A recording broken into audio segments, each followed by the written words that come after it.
I've been in Rome for 3 weeks, and all I've done is learn a few Italian words and eat. You feel guilty because you are American. You don't know how to enjoy yourself. I beg your pardon? Americans, you work too hard. You get burned out. Then you come home and spend the whole weekend in your pajamas in front of the TV. That's not far off, actually. But you don't know pleasure. You have to be told you've earned it. But an Italian doesn't need to be told. He walks by a sign that says, you deserve a break today. And he says, yeah, I know. That's why I'm planning on taking a break at noon to go over to your house and sleep with your wife. We call it dolce far niente. It means the sweetness of doing nothing. We are masters of it. Dolce. Dolce far niente. Dolce far niente. It's Britney, bitch. And the Iraq, everywhere like such as. I'm supposed to be the franchise player, and we're in here talking about practice. Ladies and gentlemen, we got him. Out, Charlie! Out! Our next door neighbors are foreign countries. I call upon all nations to do everything they can to stop these terrorist killers. Thank you. Now watch this drive.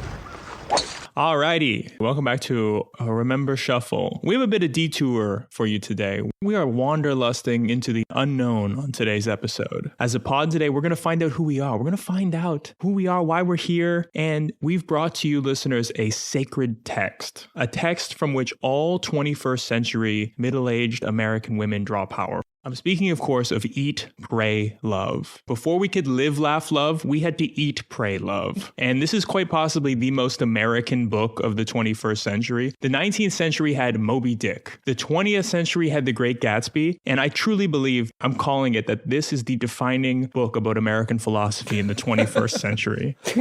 Yeah, you might think, who remembers Eat, Pray, Love? Who saw this movie? Who read this book? But let's look at its impact. Let's look at, in 2019 or 2020 or thereabouts, there was a new term that graced the internet, a little thing called the Karen. A Karen, as we all recall, is an upper middle class white woman who is not good at being in a society. She selfishly belittles people in service positions and asks to speak to the manager about every little inconvenience. A Karen is privileged and rarely thinks about others. Or the much more serious transgression of calling the police on black people when they walk their dogs in the park. The Karen was so unpopular that not a single new baby in the United States was named Karen in 2020.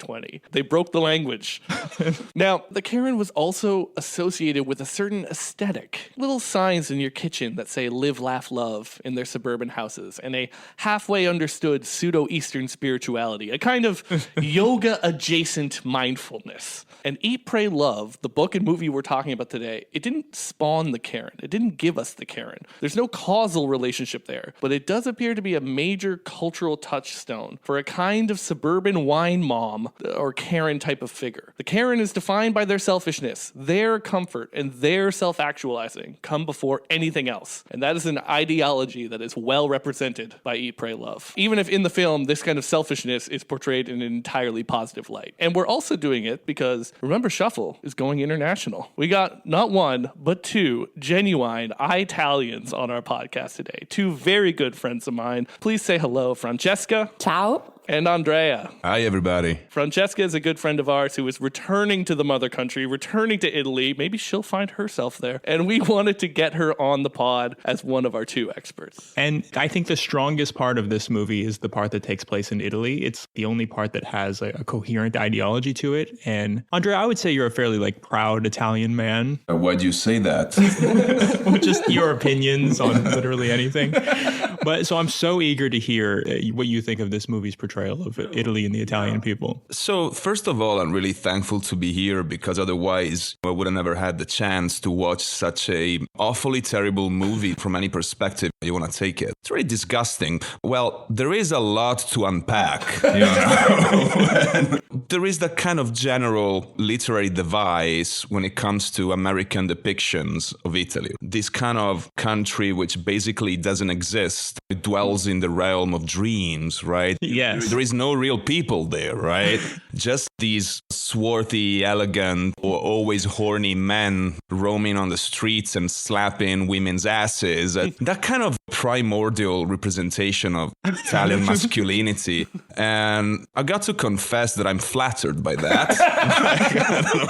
But there is something that she says. Every American woman goes to Italy to get pasta and sausage. Yes.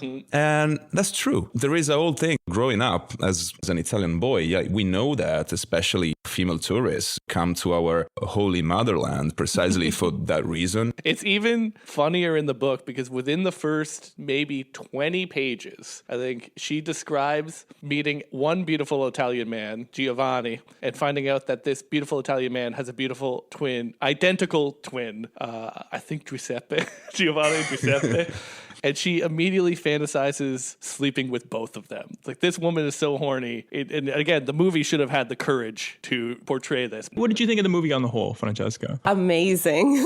No, I'm kidding. Actually, it's really hard for people in their early 30s, women living a decent life but not being upper class. It's really hard to actually sympathize with her. I hated her from the very beginning of the movie, and I hated her throughout the entire movie. So I didn't like it, honestly. And she's a selfish prick who just wants to do whatever she wants to do in each of the countries that she visited without even actually trying to embrace the cultures. She wants to see Italy as a place where you only eat and there's la dolce vita, il dolce far niente.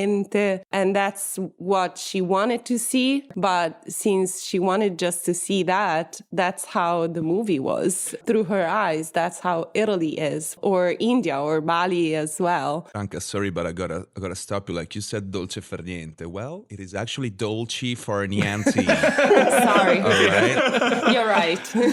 Yeah, and Franca, the actual author, the movie aged up the character into Julia Roberts, who's in her early 40s in this film. But in real life, this woman was so rich and privileged at 32 years old. That's when she did all this shit. Imagine how much less sympathetic she would be if it was a fucking 32-year-old doing all this shit. No, Yeah, absolutely. So let's just talk a little bit about our beautiful author, Elizabeth Gilbert. She believes that writers should find stories not in the seminar room, but by investigating the world. So she worked a bunch of exciting jobs in her youth, including at a bar. It's funny, I've told this story to so many people who live in New York and they've had no idea. Have you guys ever heard of the movie Coyote Ugly? It's about like a tabletop dancing bar. It's a very popular movie. It came out in like 2000. This is written by her and her own experiences working at an East Village bar called Coyote Ugly, the bar on 14th Street, which everybody passes and figures, oh, that must be a different Coyote Ugly, not the setting of that movie, because nobody I know has ever been there. So. I live blocks away from it. I walk by it almost on the daily, and I was like, oh, that must be a bar that was started because of the movie, but no. So she writes about her experiences as a bartender, makes a bunch of money off of it, and marries a gentleman that she meets while working at that bar.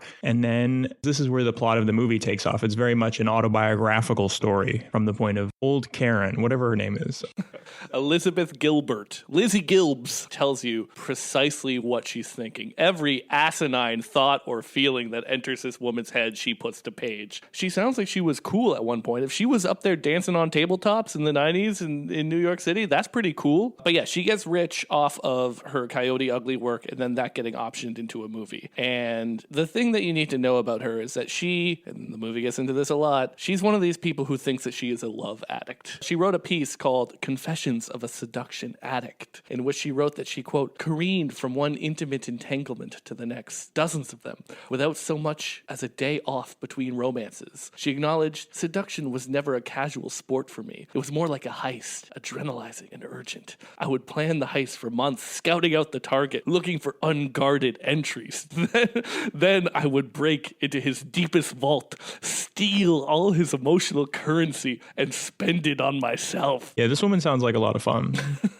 But yeah, she is not a good writer. I read 10 to 20% of this book in preparation for the pod, and this woman should be forbidden from using metaphors. As her marriage fails, she describes herself and her husband in their state of shock as having, quote, eyes like you see in refugee camps. She called her failing marriage an internment camp of a marriage. Yeah, she compares her own divorce to 9/11 because it happened like 2 days before that fateful day. And she has all these little asides in the book about how insanely financial successful she and her husband are. They have a big house in the suburbs of New York City, and they have an apartment that they pay for in Manhattan. So when she's trying to make herself sympathetic about her brutal divorce, she's like, I had to move into the apartment we paid for in Manhattan. Fuck you!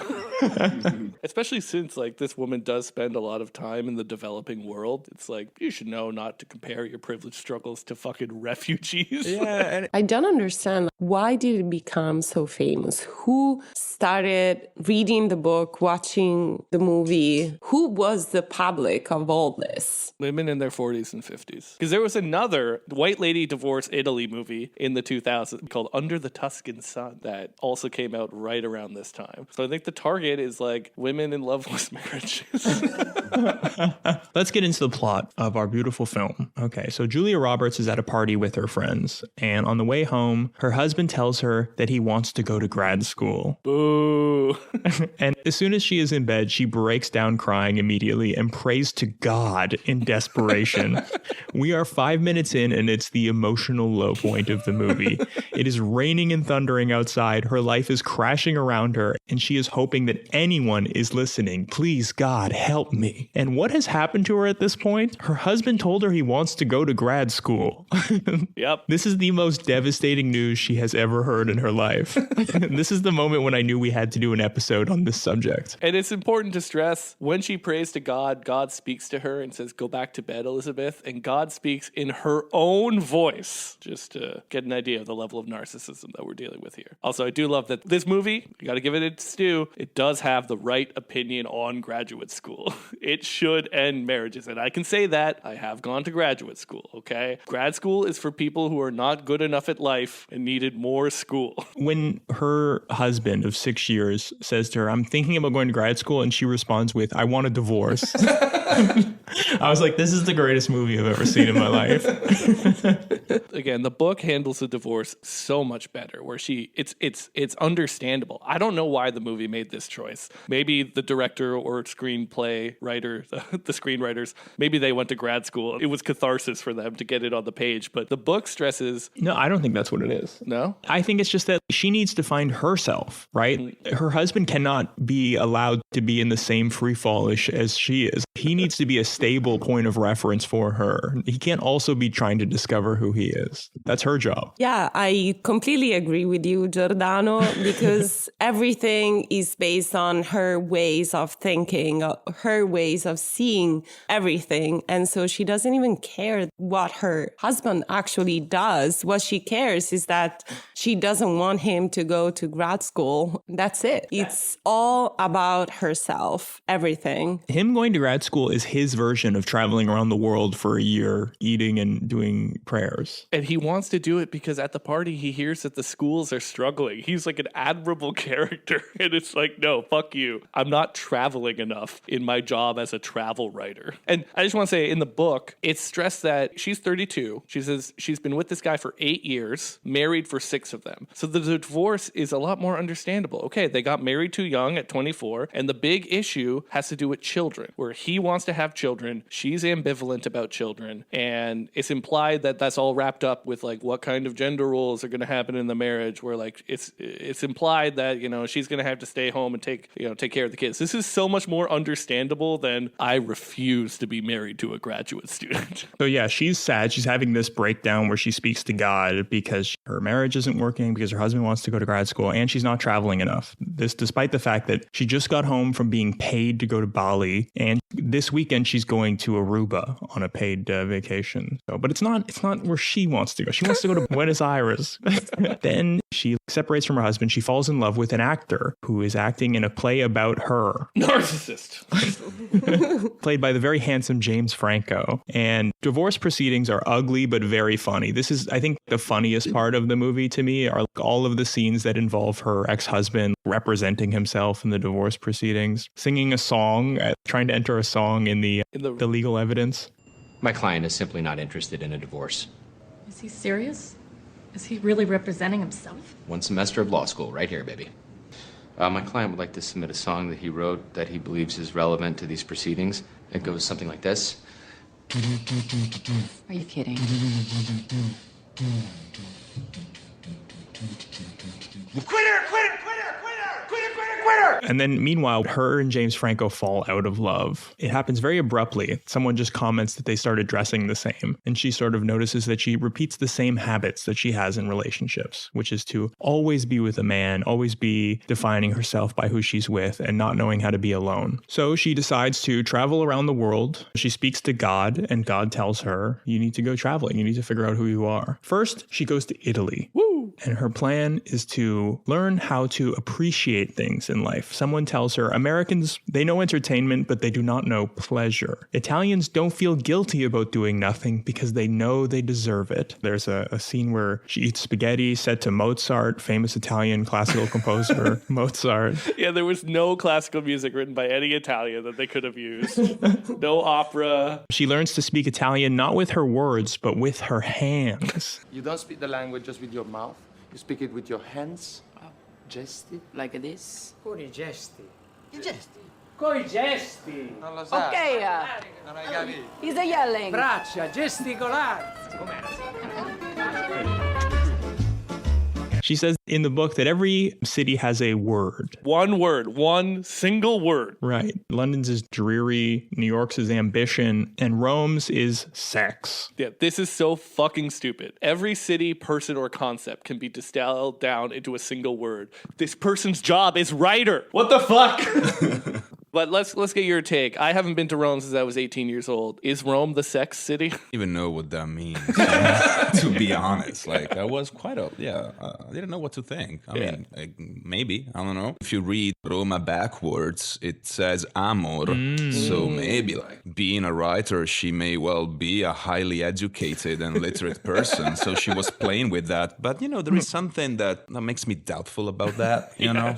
So her plan in Italy is to learn Italian. So she takes a 4-month course in Italian at the Da Vinci School of Italian and learn how to appreciate food because, as she notes, she comes from a long line of Swedish and British Puritans who look down on pleasure, right? Americans, if they try and do something like watch TV, they feel guilty about it. It eats them up inside that they're not working. At least I will credit this part of the movie. It feels like the only part of the movie with any kind of ideology. It's actually prescriptive. It's saying that you shouldn't feel guilty and then binge with pleasure. Yeah, what she says about America is correct. What she says about Italy, not. But what she says about America, like, you work too much and then you binge and, like, you're so burnt out from the week that you spend the entire weekend just eating breakfast cereal in front of this TV like a shell-shocked fucking trench veteran of World War I. That is correct. That is all objectively true, backed up with science and facts and logic. Highly informed by a vague notion of Orientalism, which, you know, we were saying earlier, this depiction of Italy in American media, especially movies. It's a recurrent feature. I was thinking about another movie which was wildly popular in this country a few years ago, Call Me By Your Name by Guadagnino.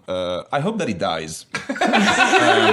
Yeah. And don't cut this, like, I want this on the pod, okay. Right? And whenever you see these movies of usually wildly wealthy and fashionable Americans going for one reason or another to Italy, you almost never see actual Italians depicted as human beings, but they're mostly stock characters. Sex-crazed idiots. Yeah, right. You know, stock characters in the, you know, Athenian comedy style, right? And so they don't really have agency, personalities that you can't tell an Italian apart from another within these movies. They're all the same thing. And that happens with Guadagnino, may God fucking destroy him. And she claims that she studies Italian. And you can say that she's really proud of it when she basically orders from the menu. Yup. I mean, like, what sort of linguistic skills do you need to have to do that, right? Yeah, it's like week one of any language course, ordering how to order food in a restaurant. It's one of the most pat on your own back moments of the movie is when she reads her order from the menu. Reading in Italian is not particularly difficult because there are no exceptions. Everything is said exactly how it's spelled. And so it does seem particularly funny. Let's do the Orientalism. Fuck. Jesus Christ. Let's do that part now.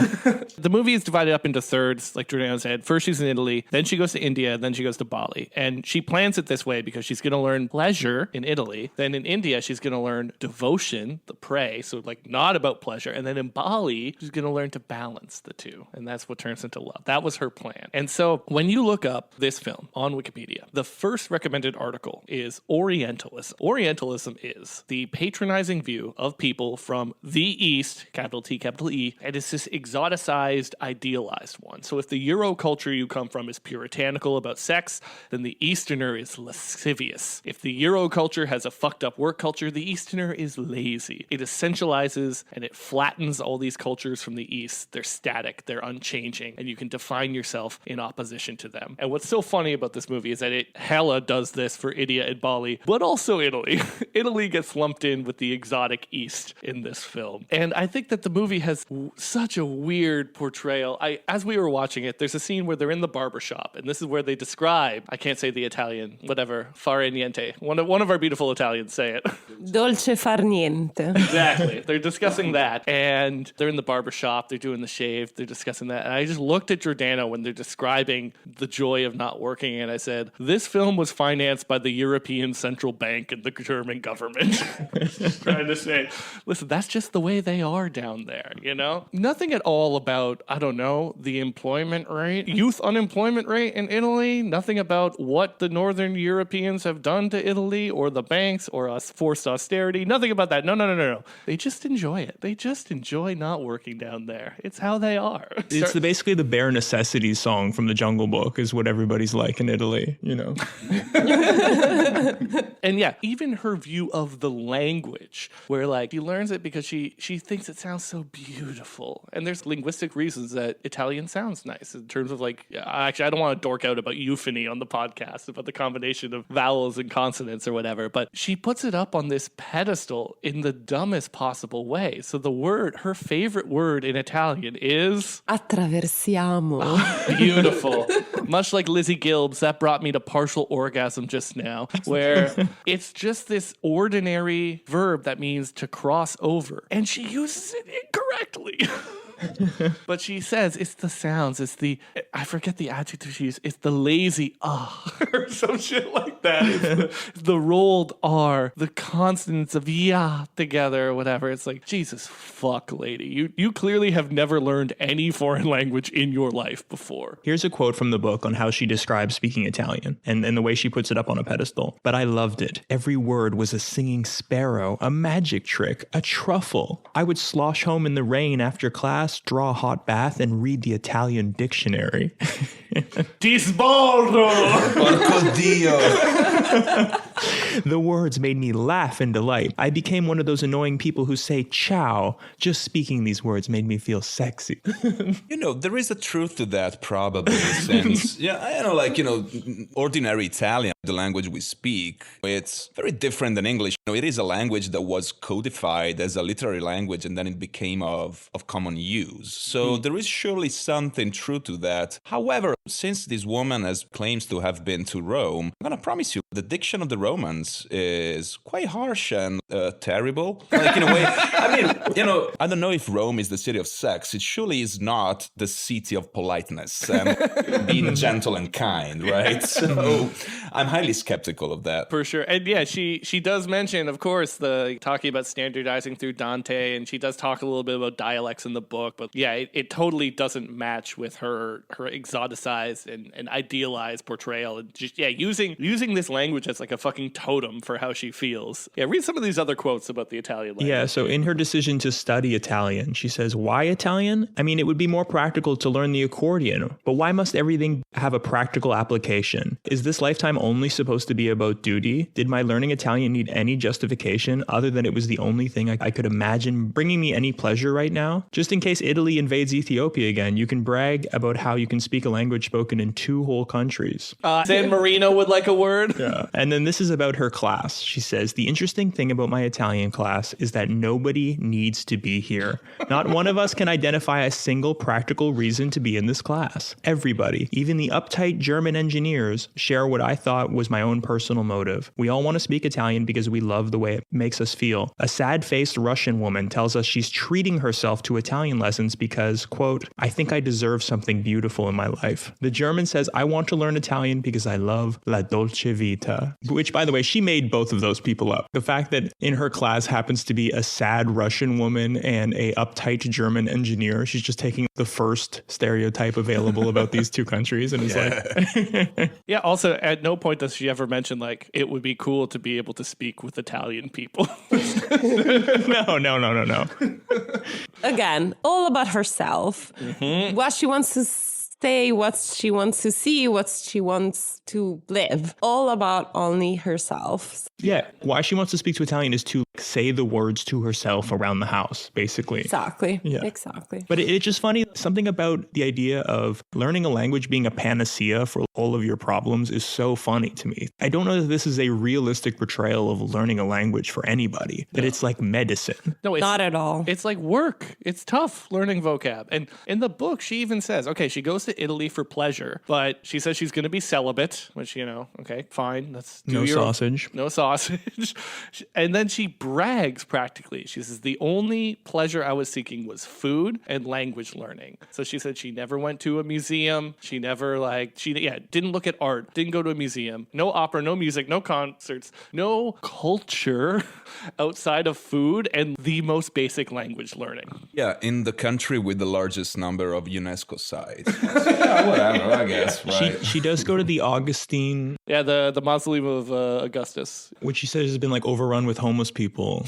But she says, this is sort of the emotional high point of the trip to Italy, is she notices that the mausoleum of Augustus has survived barbarian invasions, fascist takeovers, it being lived in by homeless people, and it's still there. And so she can still be there after, a couple of breakups, which she finds very inspiring. Yeah, so I don't want to psychologize too much, but can you imagine this random person comparing herself to the mausoleum of Augustus? I would never dare to think of myself in such a way. Yeah, Andrea read my mind. I was about to say the mausoleum of Augustus, the most important Roman emperor, like the biggest one. Also, the one remade by Mussolini to be his own mausoleum. This woman sees herself as the leader, as a fucking dictator, as the most important special lady. It seems clear to me that we're dealing with a sociopath here, right? Yes, correct. Yes. Also, yeah, of all the old buildings she could have chosen in Rome, nothing but old buildings in Rome. She chose that one. Interesting. By the way, this is a great joke. What did you guys think of this one? It's her first Italian lesson with her very handsome young Italian teacher, Giovanni, and he teaches her a word. I think it's attraversiamo. Yeah. And she goes, well, I'm going to teach you an American word now, because the pretense of their meeting up is that she's teaching him English. And she holds up the carafe of wine and says, all right, let me teach you a word. Therapist. Therapist. It's good. You gotta learn your humor. It's not. Come on, cheers. Heyo. Which is, truly one of the most American woman style jokes. I'm sure that this got the biggest laugh in the movie theater. And with that line, 1,000 suburban alcoholic moms were born. I read a really depressing article several years ago on the CBC where there are entire meme pages on Facebook where the boomers live that called Mummy Needs Wine. And like this wine mom movement has spawned actual alcoholics. It's ruined lives. Where it's like, I just need a little bit. Mommy just needs a little therapy juice.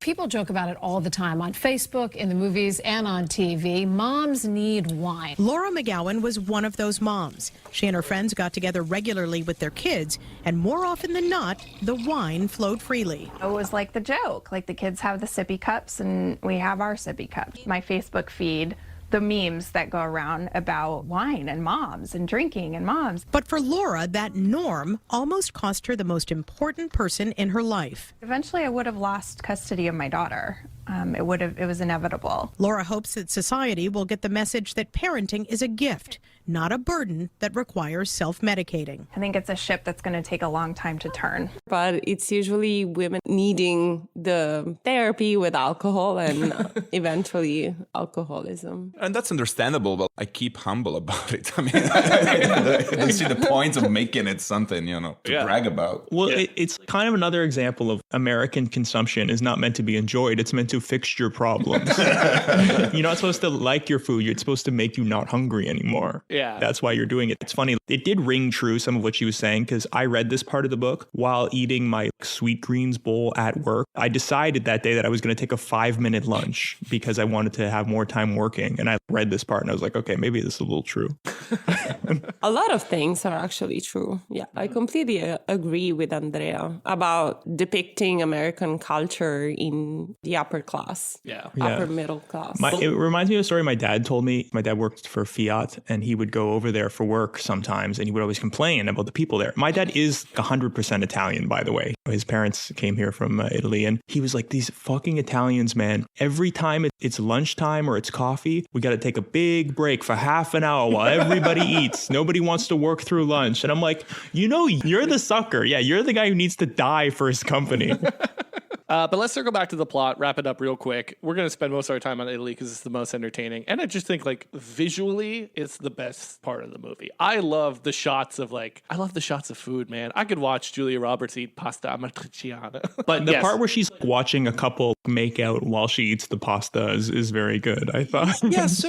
Another thing. I watched the movie together with Frank, and she made me notice that basically every time they are out on the street, there are people making out in a very lustful way. What are you trying to, implicate, No, the absence of the Puritanism, basically. Yeah. So the fact that we just do whatever the hell we want to do, even on the street, and she wants to see that as an opposite of how she lived, but another, really, really sad way of picturing Italy. It's very weird because New York City is not the most puritanical city in the world. and I'm saying this as an Italian, it's not the first place that comes to my mind when I think about prohibition regarding lifestyles or expressing yourself. So I don't know whether I've lived in the same city as, Liz. You know? Well, it's like you said, she's projected a version of Italy already in her mind, and that's the version that's going to be there when she shows up. Exactly. Also, the book makes clear she's so fucking horny in the book. It makes clear she thinks that Italian men are more beautiful than Italian women. Yeah. So. It's Roman specifically. She says that Rome is the only city in the world where the men are more beautiful than the women. She wish.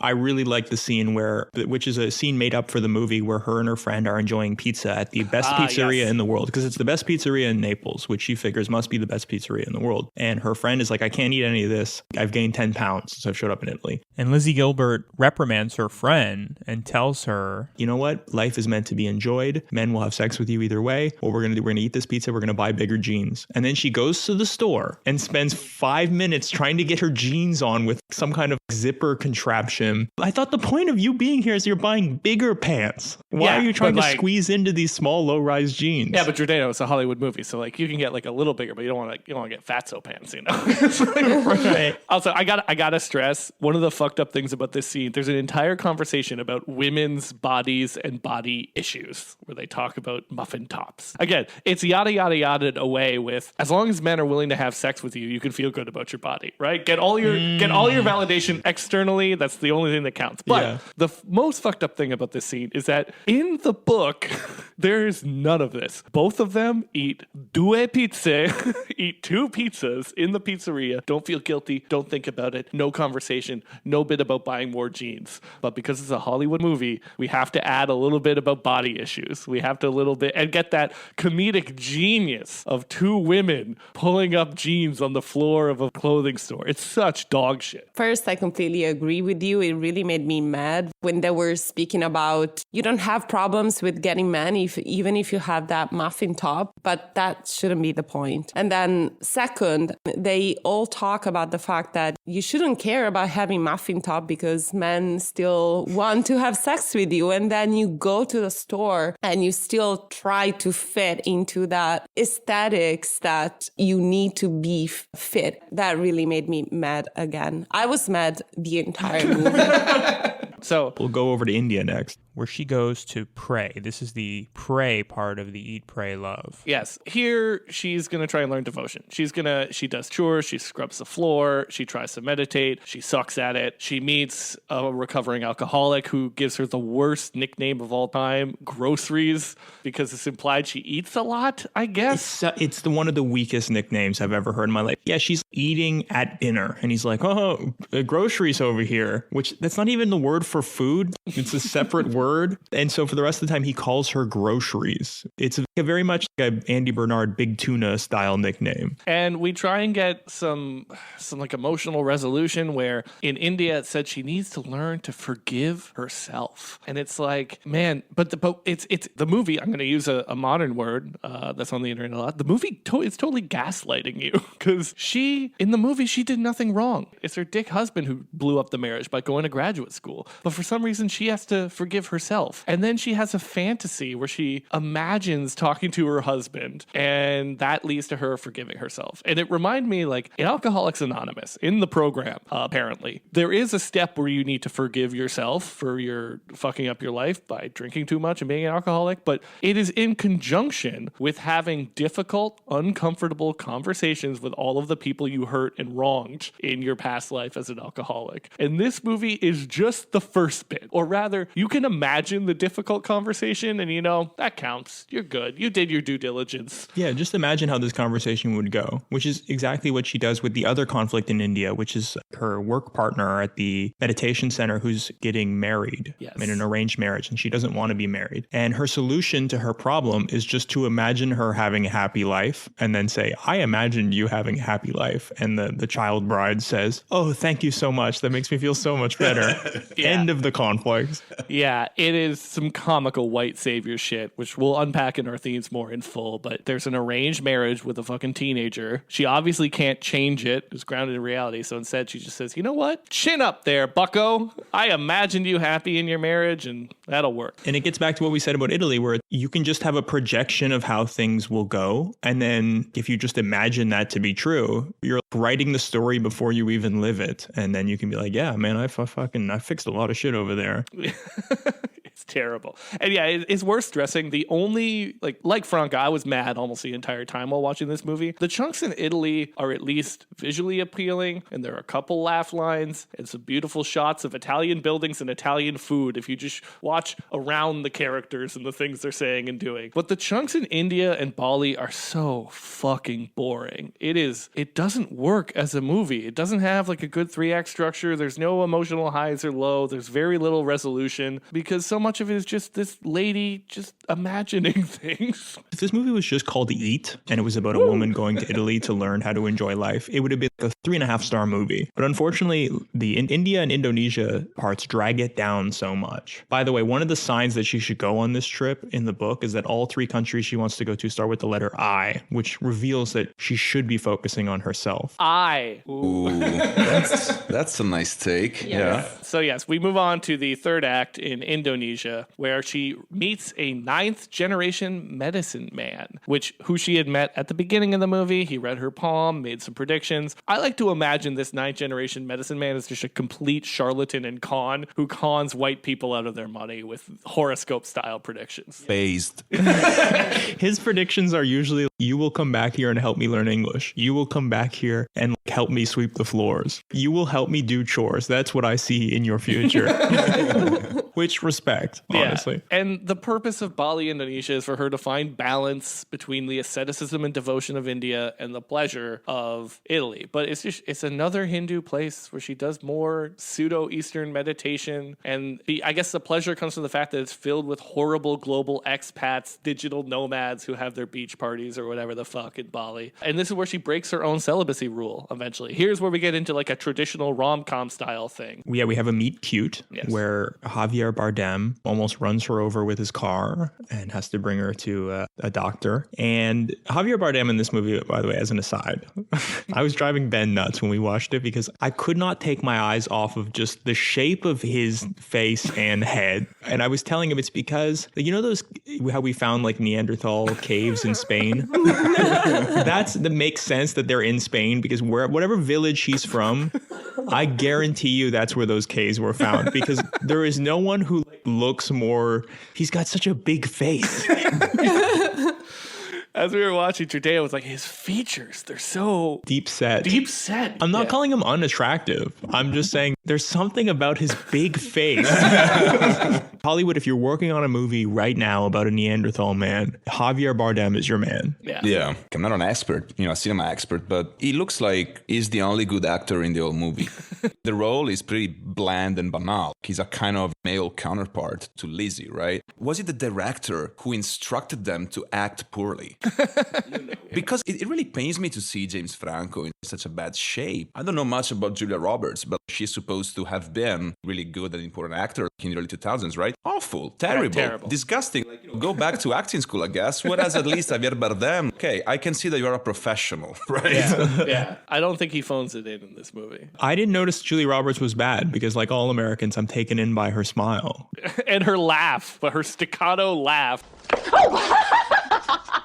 And most of the movies that she played in are those romantic comedies in which that's all she had to do, basically show her sentiments and read and laugh and be pretty. So it doesn't really require that much of a tragedy way of acting, putting effort into expressing your feeling through acting. It's just like two feelings throughout your entire 25-year-long career. And so the movie ends with her almost growing, but then not, where the whole purpose of this was to discover herself outside of a man. So she finds a man and she throws herself into the man and she almost walks away and she goes back to her medicine man and the medicine man says, actually, maybe you should go with him. And that's how the movie ends. Not with a bang, but with a whimper. Sexy whimper, though. You know what I'm talking about. I love when Javier Bardem tells her that she will only be mentally well once she dates him. And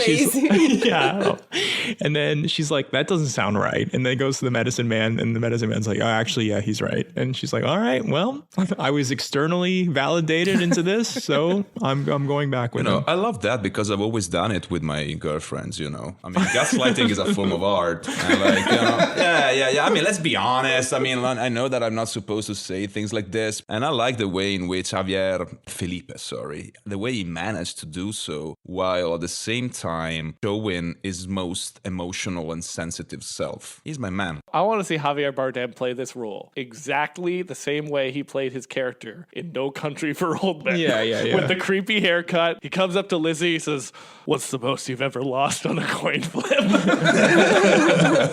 And she's supposed to have learned so much about herself that she can finally love again in a healthy way, which I guess she does. But do you guys want to take a guess at how this relationship ends? Wasn't there a prophecy that she would have had a long marriage? Oh, yeah, but we don't know. Yeah, this is the prophecy that she gets divorced, I guess is my point here. This marriage also does not last. Which, no shame. But again, the movie, no shame in getting a divorce. But the movie does posit this woman as some kind of sage. It reminds me of fucking Jordan Peterson, right? This alt-right, incel-adjacent psycho who writes his book 12 Rules for Life, mixing his fashy worldview with basic self-help stuff. Then he goes on, gets a benzo addiction, goes to Serbia for experimental treatment, eats nothing but beef, is put in a medically induced coma, and has the audacity to write 12 more rules for life. Motherfucker, you can't handle your own life.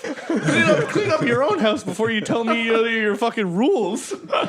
And that's Lizzie Gilbert. Gilb's here. It's like, you had all of this money and privilege. You had a year to find yourself, and this is what you have to show. You're going to tell me how to find myself and stay married? You narcissist? All right, so as we always do, we've done our plot summary. Let's do our themes. And the first one, the one that needs to start it all, that we've been gesturing towards and dancing around, is, of course, selfishness, narcissism, and privilege. Because Lizzie Gilb's here is one of the least sympathetic protagonists to ever grace the silver screen, which is fine. You know, fucking Walter White isn't sympathetic, but I still enjoy Breaking Bad. What's galling about this movie is that it treats her as if she is sympathetic, it treats her as if she is relatable, and it treats her, worst of all, as if she's some kind of sage who's cracked the code of living a good life, and that she can give us advice on how to be happy, healthy, and whole. When it turns out the key is to just be fucking wealthy. That's the key. That's the key. That's the only thing she has to add. Yeah, and I think it's very funny that the movie has aged up the character, because in the book, this is a story about herself, and she's, I think, 31 and 32 over the course of the book. And I think that this movie would have a very hard time pulling off this woman's journey as a rich 31-year-old woman who's finding out the keys to life. Imagine watching Lena Dunham do the things in this movie. The only way this movie gets away with it is by casting Julia Roberts, who can do a lot with a smile. She can do a lot of smoke and mirrors to the character by just giving you the America's sweetheart smile. Yeah, like Franca said, the audience already knows her from all the rom-coms, so they're already filled with warm, fuzzy feelings, and they can project that onto this horrible character. And it attracts a different audience. We can point this at the wine moms of America rather than someone in their 30s. Okay, let's go around the room. Everyone say, what is the most egregious moment of selfishness or narcissism that this movie shows? Well, there are many. I mean, the movie's about that. I'm deeply convinced that this is a movie about a sociopath. You know, you wouldn't see such a dark character even in the most obscure Dostoevsky, probably. But when she's in India, this place where apparently you can get food poisoning or only diseases, that's what they talk about all the time, right? No, India, basically a place where people pray and get sick. All right. When she talks to her friend, the one who has to get married unwillingly, right? I feel like, you know, we all know that this is a cultural and social terrible problem, right? This is a reality that affects people's lives for real. Her response doesn't even reply to that. She's like, oh yeah, I can see you happy. Jesus Christ. I feel like not even Goebbels would be that. Yeah, like that cold-hearted as to not be moved by such a terrible thing. You actually stole my idea of what to say, because I picked that one. Given that also I'm a female, I really felt bad throughout that scene, because what she wants to see is finding love and being committed into a relationship. That's for herself. Whereas the girl, the Indian girl, she's forced into that, and she doesn't see that. And she's scared. Right? And she's scared. So the girl is scared, unhappy. She doesn't want to do it. But Liz is actually what she wishes it would happen to her own life. And so instead of projecting that girl's problems related to the arranged marriage, she just projects herself into that girl. And so that's the most, I think, that's one of the most narcissistic and selfish scenes of the entire movie. Yeah, she makes it about herself. Even like in the scene of the wedding, everyone, like most people look happy, most people look dancing, or most people are dancing. The movie kind of yada, yada, yada is over the problem because, of course, Lizzie Gilbert has solved it. At this wedding, she can't even stay and like support her friend. She has to leave and think about her own failed marriage or whatever. Like everything, it always reduces to her. And I think that's my point about her self-centeredness is the center of this movie. You just mentioned that she had to leave her friend's wedding because it reminded her too much of her own failed marriage. This happens throughout the movie. She goes to Italy to work on herself and learn how to become a better person. Then she goes to India to help pray and think about fixing her marriage. This whole traveling for her is like a prescription. And so it's a duty. It's something she has to do to fix herself. And it seems like it takes away from what she's actually supposed to do in Italy, for example, which is just to learn to enjoy doing nothing during the... That's not a task to check off and be like, I got the learn how to do nothing pin. It defeats the purpose of what she's trying to do. And then in India, when she's trying to learn how to meditate, it's like, if I just meditate hard enough, I'll fix my marriage or my feelings about my marriage. Well, that's, again, you can't be pointing meditation at a problem like that. That's not how life works, but it doesn't matter because she's already got it in her mind that this is what India is going to do for me. What India is going to do for me is fix my thoughts about my ex-husband. Her spiritual journey is sort of poisoned from the start by virtue of the fact that she is going to meditate and to Bali to have something to write about and publish a book that will make her even more wealthy. And so if that is the end goal, then it's hard to imagine that the type of spiritual healing that she is seeking is possible while also furthering, a goal to financially benefit herself. The most selfish and narcissistic thing she does is that on her last day in Italy, she forces the Italians to eat an American meal. They love it. They love tacchino. That's what they love more than anything. If I've learned anything about this movie, Italians love American meals. A fucking Thanksgiving feast. She forces the Italians to eat. And of course, like what happens for comedic effect is that one of these bumbling Italians forgets to defrost the turkey. He's too horny. There's too many women around and he forgets. Oh yeah, that's what he says. I forgot. And his name is Luca Spaghetti. Luca Spaghetti. Yeah.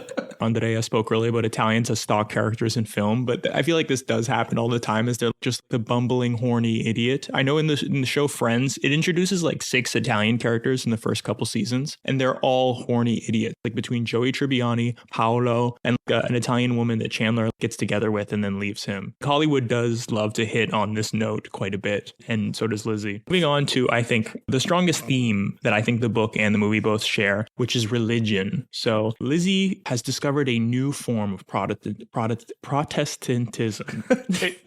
Take it again. Lizzie has discovered a new form of Protestantism. Lizzie Gilbert has discovered a new form of Protestantism. Protestantism, yes. This is her 95 thesis that she nails to the digital church door of the world. I think that this has something in common with something that Chapo Trap House has brought up a lot, which is that American Protestantism. What is wrong with you? Protestantism. Hey, ESL speakers, say the word Protestantism for me. Go. Protestantism. Protestantism. Crushed it. Protestantism. Good. You know what? Close enough. Anyway, she's formed... Just say American non-Catholics. She's formed a new form of American non-Catholic, non-Orthodox religion, which is focused on the self. The God, not a Catholic God. It's not even a Protestant God. It is you. You have become your own God. And the way that she treats a religion in this movie is truly fascinating. And I don't even have that much of a problem with it, but it's probably because I'm also a 21st century American. But the way that she treats religion is that you just pick whatever parts of whatever religions personally appeal to you. She even says at one point, I love Christianity and the things that it has to offer me, except for the part where it says you can have no other gods. She's like, that part doesn't matter. Hey, does anyone remember their Sunday school? Does anyone remember which commandment that is? It's the first fucking one. Yeah, so she goes to India. She's like, what does Hinduism have to offer for me? She'll pick up beliefs from Norse gods, from Buddhism, from Christianity, from medicine men. She picks and chooses all these different parts of religion. And I'm always torn because inherently, I don't think there's that much wrong with this. If these things help her, in theory, it doesn't hurt anyone. But I guess where that sort of falls apart is that this book is evangelizing this spiritual approach to life. And I don't think that this is how non-American countries think about religion. I don't think that if you go to someone in Sicily or in Saudi Arabia and you say, we're choosing this one element of Catholicism or this one tradition of Islam and deciding that we're doing what's right for Allah or for Jesus, I don't think they would be like, oh yeah, that's fine. You can do a portion of the traditions and practices and get the benefits of religion. I like to imagine her going up to a devout Muslim imam and being like, I love praying to God on the mat facing east towards Mecca, but 5 times a day? Could we get that down to 3? The dawn prayer is really a bummer. So I just, I'd like to, just get a little bit of it, just a little sampling. And I love the idea of Lent, but 1 week, I think, it kind of gets the point across.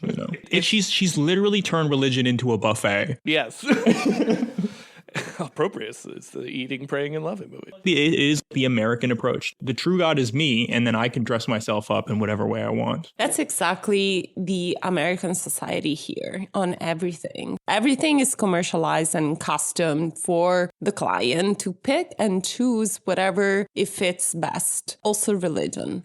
I think that the movie shows that, even though it's completely acritical about that, actually embracing that. Yeah, bespoke religiosity in a way, yeah. Even like the approach to mindfulness and meditation that this movie takes, it comes back to the narcissism and being the center of the universe. She is implied to be the specialist best meditator if she can just get over yourself. I won't lie, I've dabbled a little bit in mindfulness out of sheer desperation to make my thoughts and feelings go away. And what they tell you is that generally mindfulness and meditation is about focusing on your breath and passively noting your thoughts without judgment, because lesson number 1 is that you can't control your thoughts, that you can't control your relationship to them. This is fucking stoicism and Buddhism and therapy. And this movie is so dumb that her friend who nicknames her groceries says, once you learn to control your thoughts, there'll be a void in your mind and the entire universe will rush in. You will be God. The universe will rush inside of you. And when she learns to meditate for a whole 20 minutes a day in the film, an elephant, the most majestic and regal of the mammals, comes to her and touches her with her trunk,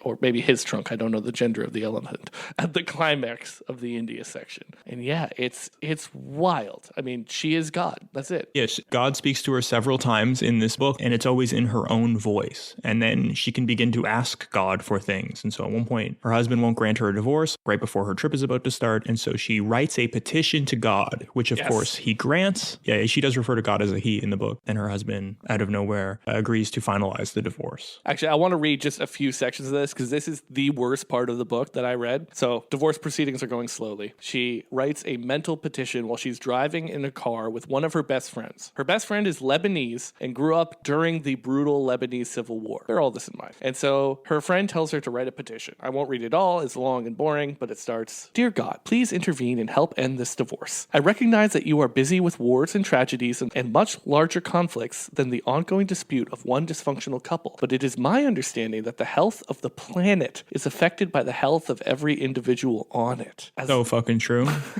As long as even two souls are locked in conflict, the whole of the world is contaminated by it. Similarly, if even one or two souls can be free from discord, this will increase the general health of the whole world, the way a few healthy cells in a body can increase the general health of that body. She says, I read it to Iva, her Lebanese friend, and she nodded her approval. I would sign that, she said. She was too busy driving to actually sign it, but she says, no, let's say that I did just sign it. I signed it in my heart. And then Lizzie Gilbert talks about all of the people who are signing this fictional petition to God to grant her a divorce. And they say, start naming names. And she says this horrible list. Her Lebanese friend says, my parents just signed it. They raised their children during a war. They hate useless conflict. They'd be happy to see your divorce end. Lizzie Gilbert says her Lebanese friend compared her own divorce to the Lebanese Civil War. She continues, I closed my eyes and waited for more names to come. I think Bill and Hillary Clinton just signed it. Famous good marriage havers, Bill and Hillary Clinton. St. Francis of Assisi just signed it. Catholic saints really, really into divorce. Abraham Lincoln just signed it. And Gandhi and Mandela and all the peacemakers. Eleanor Roosevelt, Mother Teresa, Bono, Jimmy Carter, Muhammad Ali, Jackie Robinson, and the Dalai Lama. And my grandmother who died in 1984 and my grandmother who's still alive. And my Italian teacher and my therapist and my agent and Martin Luther King Jr. and Katharine Hepburn and Martin Scorsese, which you wouldn't necessarily expect, but it's still nice of him. And my guru, of course, and Joanne Woodward, and Joan of Arc, and Miss Carpenter, my 4th grade teacher, and Jim Henson. Sound off, everyone. Her personal pantheon is so fucked up that I don't even know where to start. I love that some people are actually impressive and some people sneak in there like Jimmy Carter and Bono.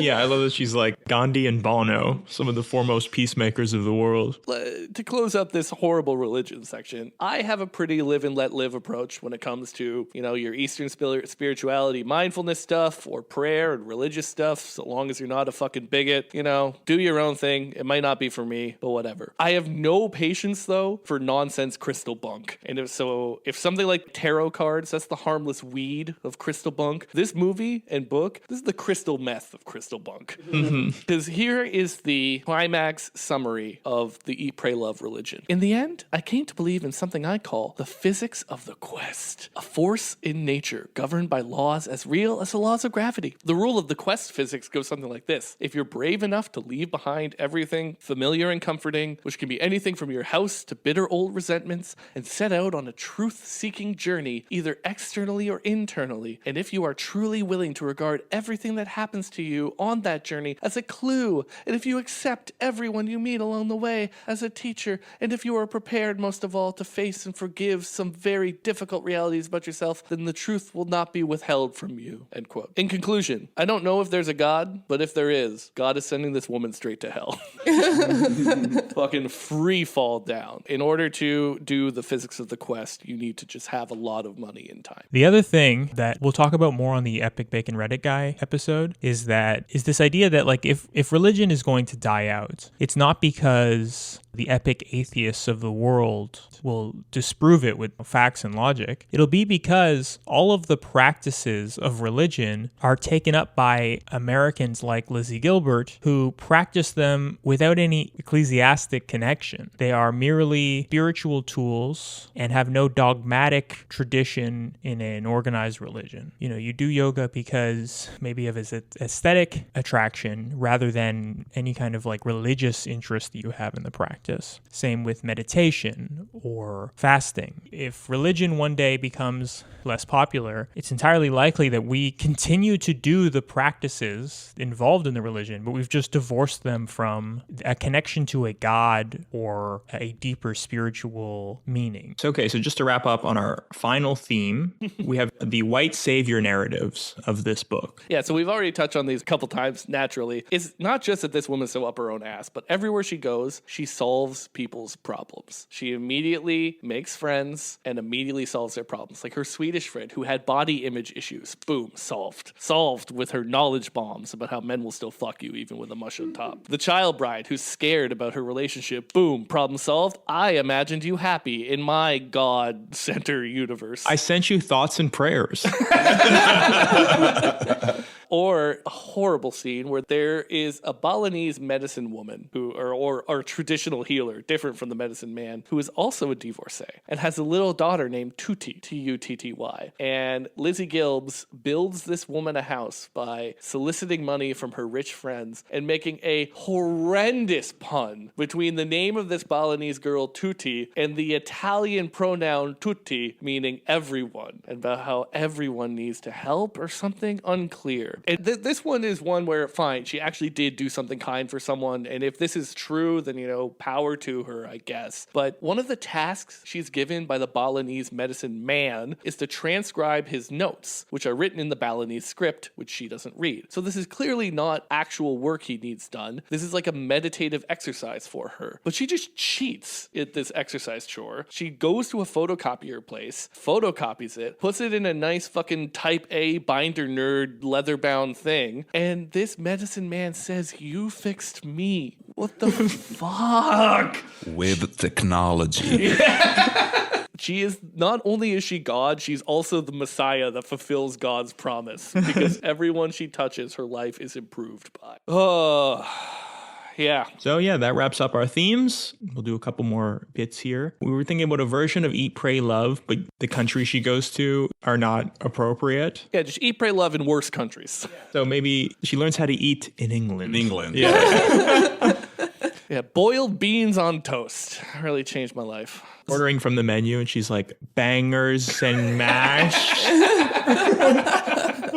To pray, probably like, you know, Norway or Finland. Yeah. That was my first guess, was like go to Sweden or something, somewhere where everyone is blonde and they blink in unison. But then I had an idea, is like, no. She should go to like uphill Appalachia. She should start becoming a snake handler. She should get some of that like speaking in tongues, old time religion up there. Or just like a Protestant megachurch. Yeah, I mean, her religion becomes American capitalism, and she reads Rich Dad, Poor Dad every day. And obviously the worst country for lovers, is Switzerland. Yeah, I was thinking either Switzerland. Yeah. Instead of speaking to a prophetic medicine man, she just speaks to an actuary who's like, you'll probably live about 78 years. You know? Statistically speaking. Yeah, you'll likely have 2 divorces, 1 short, 1 long. Yeah, just based on statistics. Lizzie Gilbert. I hooked up with this guy in Switzerland, and when he fucked me, it was like a watchmaker. Boom, boom, boom. Probably because he was an actual watchmaker. I think this movie would be much, much, much better if we rewrote the ending so that she converted to Islam. Yeah. And the last words when the title card comes up for the wine mom in Eat, Pray, Love is just the 6 words you need to say earnestly to convert. So yeah, closing thoughts. This movie is bad. This book is bad. Movie is the greatest movie I've ever seen in my life. I remember after I watched the movie, I immediately started reading the book, and I started imagining myself doing what she did. I was like, I'm picking the date in my head when I can take a year off to travel around the world. But then I remembered that I can't financially do this.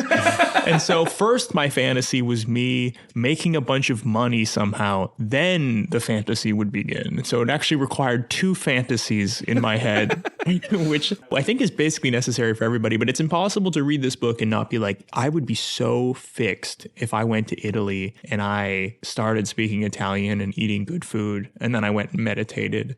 And then I found a rich Spanish man or Brazilian man to fall in love with. So that's basically my 18th month plan at this point. Is remember in Scarface, we just gotta tweak it. First, you get the money. Then you get the self-actualization. Then you become God. So if you joined us for this episode, if you made it to the end, I know this is not usually the kind of stuff we do. Thank you so much. Like I always say, like, subscribe, give us 5 stars, follow us on Twitter. And if you are just jonesing for more Remember Shuffle content, we post on the podcast player apps a couple days before it goes up on the YouTube. So be sure to subscribe to us there. And if you're listening on YouTube right now, Big Tech has suppressed our Dane Cook episode from being shown on YouTube. So if you are interested in that, please check that out on a podcast player because I had a lot of fun with that one. So I think it's worth listening to. And there's a secret surprise after the closing credits song. So check that out. As always, big thanks to our expert guests, Franca and Andrea. Thank you. It was a pleasure being here. Andrea, I'm sure we'll have you back on the pod at some point. I thought that you might be very torn reviewing this movie because it's such a crazy cartoonization of Italy, but the things that it's saying are generally good things. Did you have a hard time being like, maybe she's right, actually? Italy is this heavenly land of milk and honey. Italy is hell. But we'll talk about it another time. Okay.